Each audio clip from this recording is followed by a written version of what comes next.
All right, everyone, we're out here in a beautiful park, in a beautiful day in Colorado, and I have the 12C behind me. I just went on an incredible drive. Every time I parked, I had people talking to me. I let a couple kids sit in the car. I mean, it's a ton of fun. So we're gonna be talking about the 12C ownership, and I can tell you right away that it has been incredible. It's been over a year now, and I have nothing but good things to say. Now, it didn't start off like in a huge high, because as I was driving back from Scottsdale, Arizona to Colorado, I had a minor coolant leak, and it was kind of around by the headers, so it was smoking, and I was kind of tripping out. But luckily, and I have to thank God, like it was a very minor coolant leak. So I made it back, no issues. It was a clamp, I replaced it, and I was good to go. I've done 4 oil changes, and the first one was a little intimidating, and then after that it's pretty straightforward. So maintaining these cars are really not that bad. So what's next? Well, the reason why I'm making this video is because I recently had someone interested in the 12C, and I was wondering, you know, if I should sell it or not. And you know, the guy wants to buy it, and I told him I'd sell it to him. And then that's when I started researching what's next. And the crazy thing is that I want to stay in the McLaren brand.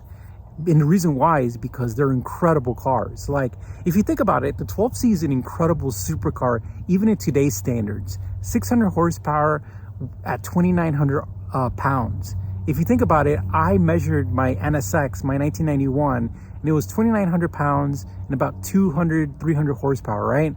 So double the horsepower, and I could tell you that it is an extreme blast. And then not only that, during my ownership, I learned about McLarens. I learned that there's the Super Series and there's the Sport Series. And the 12C is the first Super Series, meaning it's like they're crazy cars, like the 650 and the 720S.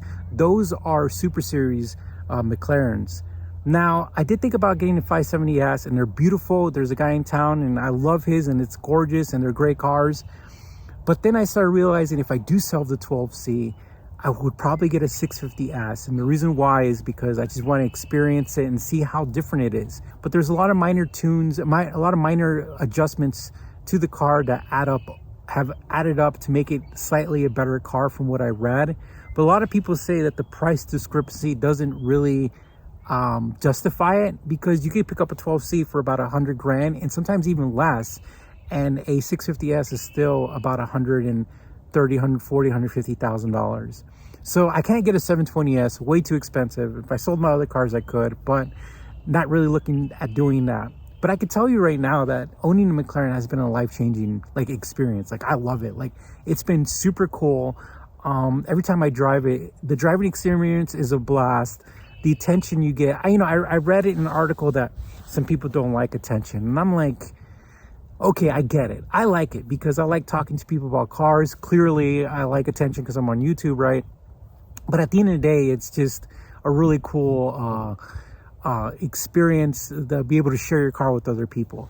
So we'll see what happens. We'll see if this guy buys the car or not. Either way, I'm happy. I've been happy with this car. And if for some reason I do sell it, I'm going to get a 650S. That's probably what I'm going to do next. And then make a ton of videos and just keep going from there.